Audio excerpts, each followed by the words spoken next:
Hello, everybody. I'm your host, Aram Melkoumov, and you're listening to another episode of the Product Innovation Show. Every week, where our guests share their stories and wisdom on how to ship a great product. Today, I'm joined by Abhishek Bhasin, who is a head of product for a credit assessment platform for small business lenders called Uplinq. He previously was a director of product at both Equifax and at TransUnion, and he got his MBA from Schulich in 2010. And worth noting as well, he's also the chair of the board for Oiko Credit Canada. So real subject matter expert when it comes to credit. So really happy for you to be on our show today. Abhishek, welcome. Thank you. Really good to be here and talking about this really close to my heart topic, how to ship a great product. As a product person, I would love to talk about that. Awesome. So the first question I have is maybe a kind of a big topic, but I was curious to ask, in terms of how do you identify, your purpose when it comes to what you do? And what I mean by that is like how you as a product leader specifically figure out what you stand for, and that doesn't make it sound too fluffy. Yeah, I know. I think that's a really fair question and a good question to start with. So I would say that my main focus over the last decade or so has been, and that's kind of what I think is my main purpose, is how do I facilitate wealth creation?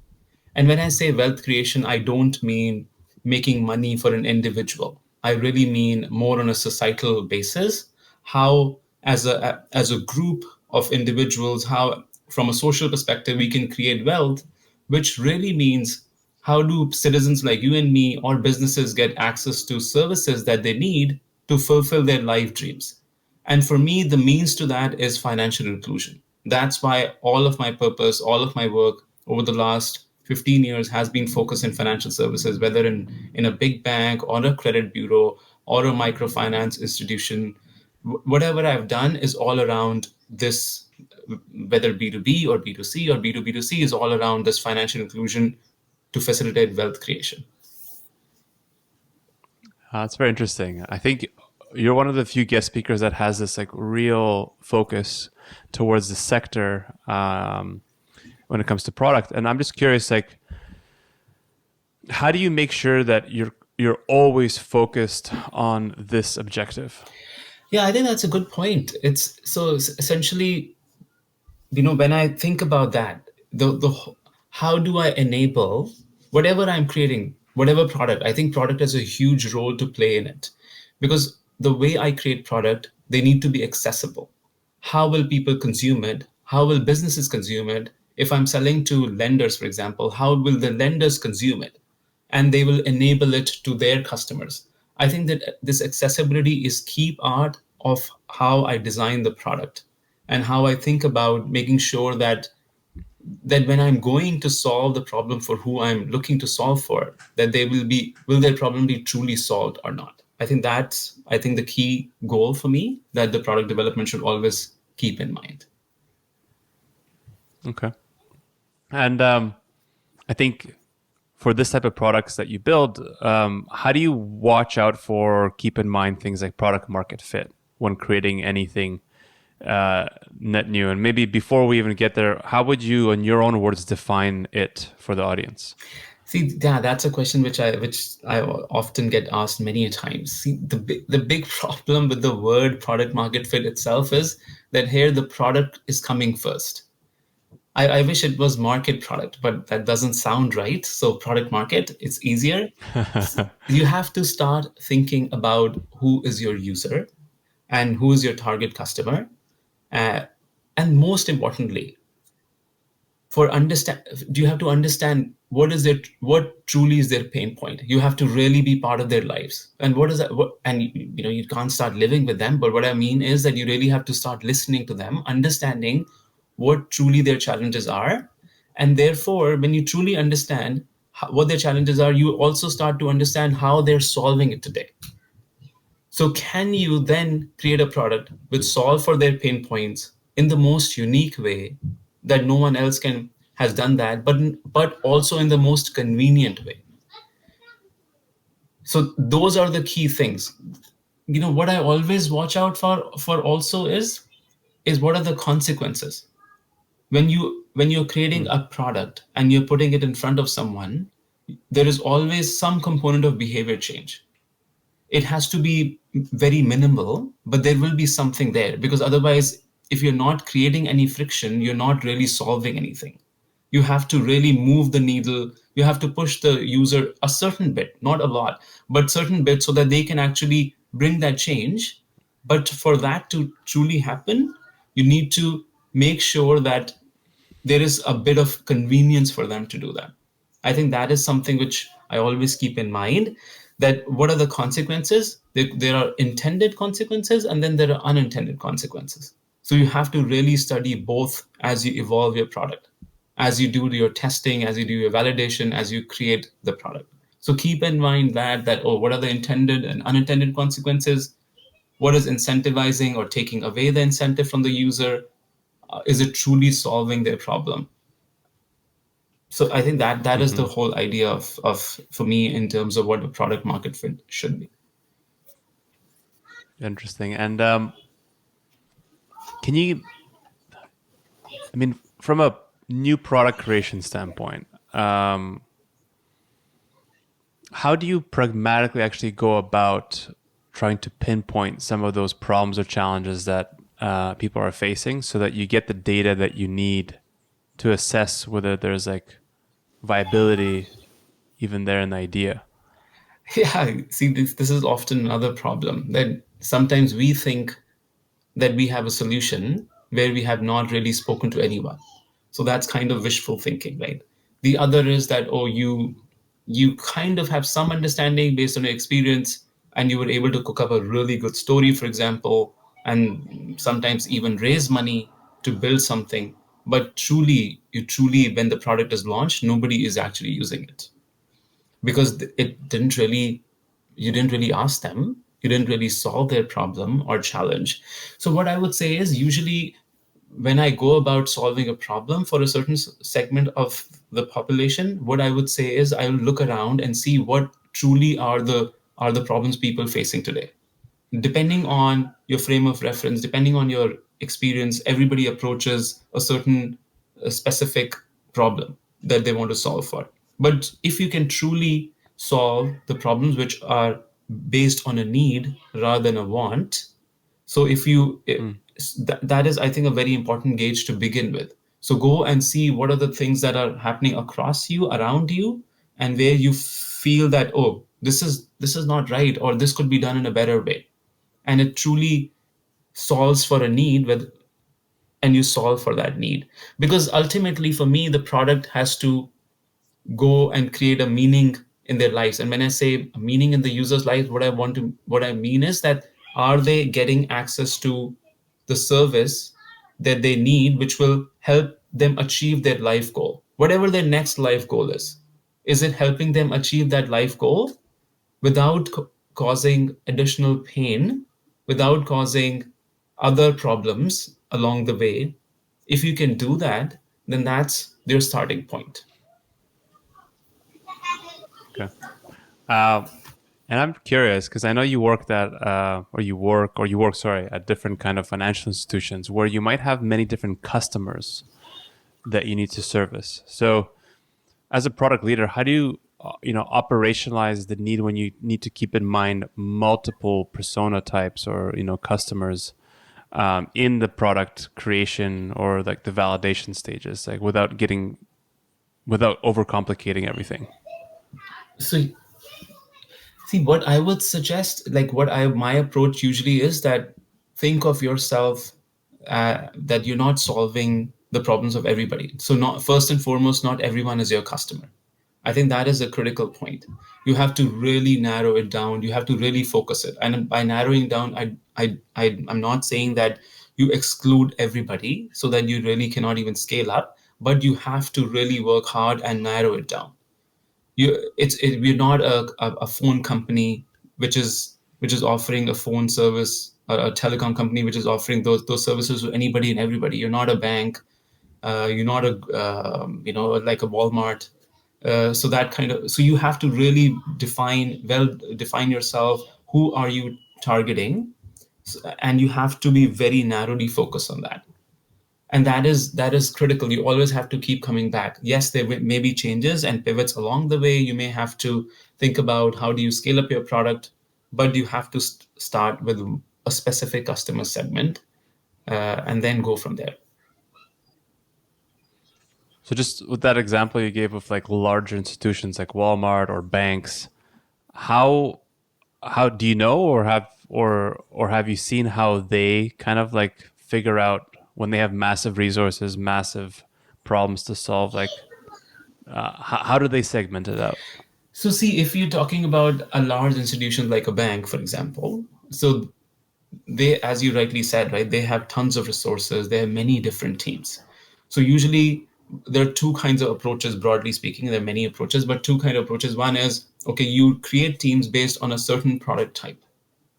Okay, so if it's a lending product versus a deposit product versus a cash management product, you basically divide teams into those three sort of broad categories. And within lending, you'll have many different products. Whether it's a secured, unsecured, you have credit card, you have a mortgage, you have a line of credit, so on and so forth, right? Then it helps kind of bring some sense to, okay, this is my goal here is to lend versus my goal here is to collect money and grow and save it versus move money.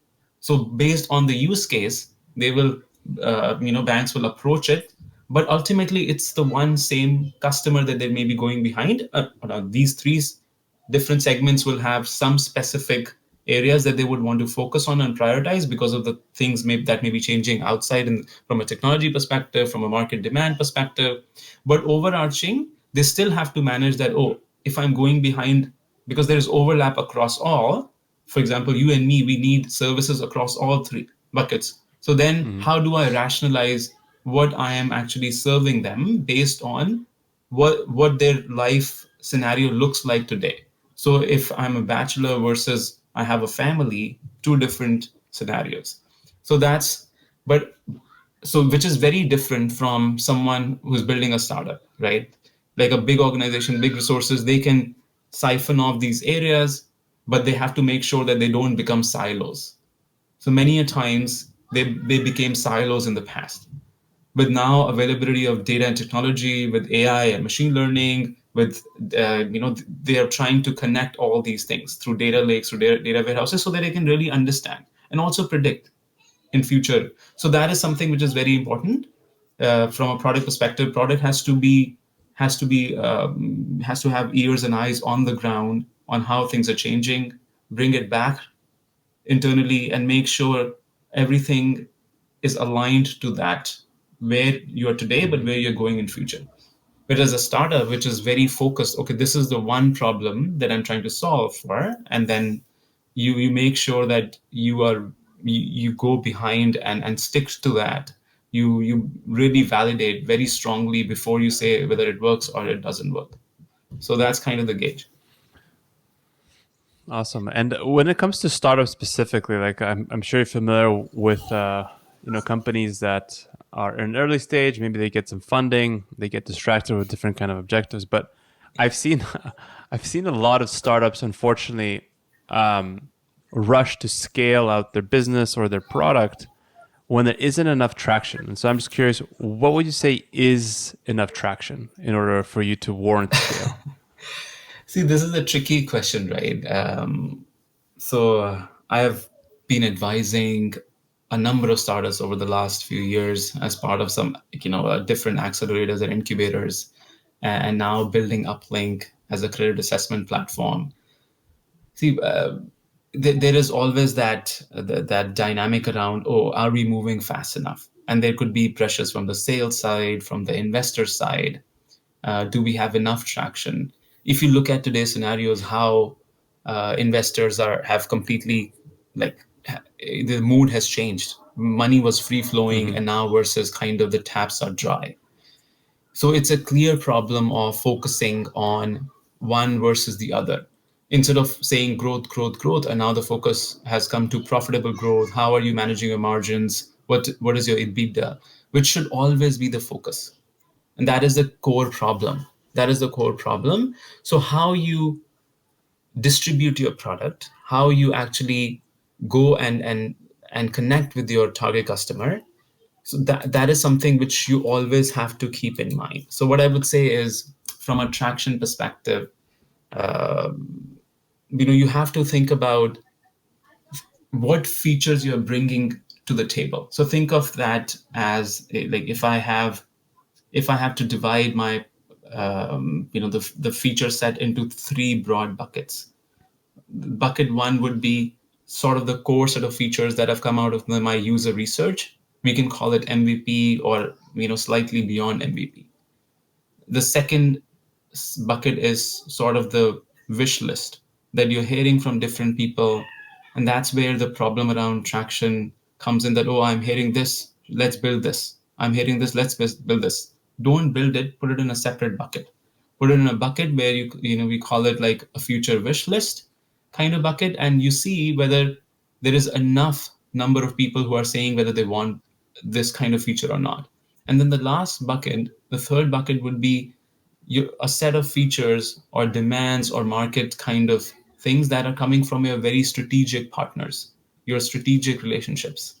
And those will feed potentially your bucket one or bucket two, depending on the priority. So you always have to keep in mind when you're building that, are you building, how your roadmap is coming along and what moves into the backlog versus what remains out of the backlog based on these three buckets. As long as you have that discipline. So what is the outcome, right? The outcome is, just like in business, you have business ARR, right? We talk about annual recurring revenue to track business traction. On a product side, you also have to have a product ARR. So what is this product ARR? And, are you activating your product in the right way? Do the customers have a good experience when you're activating, onboarding these customers, onboarding these users? Depending on whether it's B2B or B2C or some hybrid version of it. The second is, Mm-hmm. once they have been onboarded, are you able to retain them? Are they engaging with the platform? Are they coming back? How much are they using? Did they use it once and then they left it, or they continue to use it for a variety of different use cases? And then the last but not least, are they referring your product? So this product ARR is your key metric or gauge to see whether you're gaining traction, or are you falling behind, and how do you accelerate it? Okay. Um, on another note, I wanted to ask you about, I'm sure you've been in situations at different companies where leadership, C-level, or like maybe even the CEO themselves directly are driving some of the product decisions or the roadmap. Um, do you feel in those situations that they have a higher chance to succeed, or a lower chance compared to when they're a bit more hands off? See, it depends. I would say there is no, like, there's no kind of short answer to that. But what I would say is that, in my view, uh, based on my experience with many different CEOs and CFOs and CROs and CTOs, like, what I've seen is there are three key factors in my view. One is, what is the background of that person? And by background, it doesn't mean their professional experience necessarily only, but what's their focus? So are they solely focused on driving sales? Hmm. If that is the case, then you will find yourself in a problem zone as a product person, that there will be sort of a chasm, or there will be friction between, say, on one side you have technology, you have data, you have analytics, and they will kind of be at odds with how sales want to run the organization. So there has to be some pragmatism in that. If the CEO is a leader who is pragmatically looking at that, and there are sometimes pressures from a market from a short term perspective, that's different. Okay, if the market or if the situation is such that you have to really drive sales, that's fine, but there needs to be alignment on that. But if that is the overarching goal in all scenarios always, then that's a problem. The second piece is, beyond that, what kind of domain expertise the CEO has in the area that you have launched your product in. So if they understand how the customers, how the users behave, how they make decisions, then they will have a really good appreciation of why you as a product person is doing what you are supposed to be doing. You always have to keep feeding that. So it's a very big responsibility on the product, being the ears and eyes on the ground, that you have to feed that to the CEO, to everybody in the organization. Make sure that they understand at all times. And last but not least, I would say is, once they if they have the right expertise, if their focus is right, then it's all about how they're able to communicate where they really want to take the organization to. I think those three things together, will really help succeed or not succeed. If they truly understand the product value prop, then they will take the right decision. If they have a doubt around product proposition, value proposition, then there will be problems. On that note, I wanted to ask you your perspective on like organizations that are a sales driven culture versus a product led culture. I think you kind of like hinted there in your prior response, but I've been seeing that a lot more companies are moving to a product led growth kind of focus. And I wanted to get your thoughts in terms of like in which scenarios or industries or sectors do you see that being the path forward versus more of a sales driven one? See, this is see, as a product person, my bias is always towards, okay, that all organizations should have a product lens first. Because what is it truly a product lens? A product lens is you're thinking about user first before building anything. Because if the user is happy, if the customer is happy, then you really are truly serving them the product or services that they need. And then the revenues are an outcome of that. Sales are an outcome Mm-hmm. of that. If you're prioritizing sales, then you're always thinking about short term. Then you're playing, for example, the price tactics. So there are industries where it's there when they are heavily commoditized, when there is complete lack of differentiation, which truly should not be the case. If you really want to differentiate and be successful, then you have to not be a commodity. For example, I'll give you an example. Till a few years back, if you think about vacuum cleaners, before Dyson kind of came in and started innovating this product category, it was a heavily commoditized product category. People really, bought a product based on maybe which company is offering more warranty. So that was one of the differentiators. Like, not okay, there's not a lot of differentiation. I will go with the price point and maybe a warranty. Okay, I've heard this. But then they completely changed. They made it a product first approach instead of a selling first approach. They redesigned and they charged a hefty premium, and sort of went there where no one else did. Same happened with products like Wi-Fi products, the Nests of the world. Mm-hmm. So the idea is, if you are sales driven, then you're always most likely playing a price game. So True. that's kind of my take on it. But yeah. Yeah. And with your career to date in product, what are some of the main lessons or principles that you keep coming back to? See, the biggest thing that I always keep at the back of my mind is that as a product person, you need to be a spokesperson for your customer, for your target user. I think that is the most critical. You cannot create products that are self-serving. And by self-serving means that it serves the company, and it looks good on your resume. It makes you feel good. Nothing of that matters. You have to really truly help the person you are trying to sell your product to.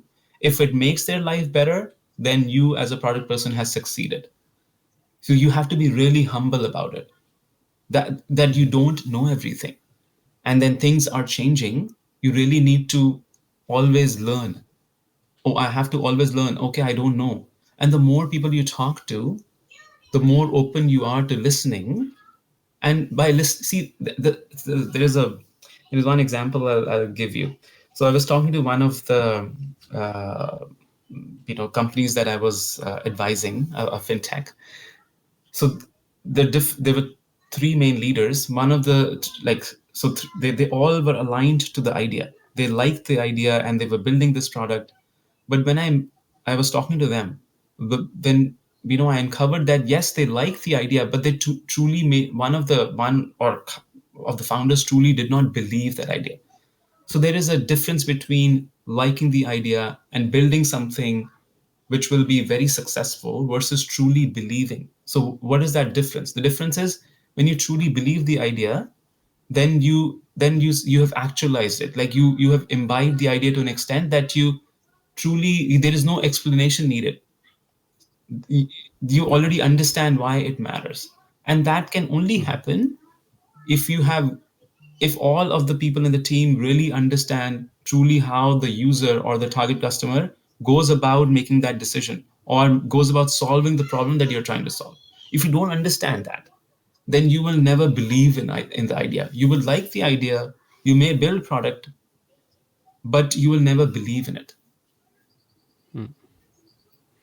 I think that's key, passion towards whatever you do in another way. So to make or break, I think, when committing to building out any kind of startup or product as well.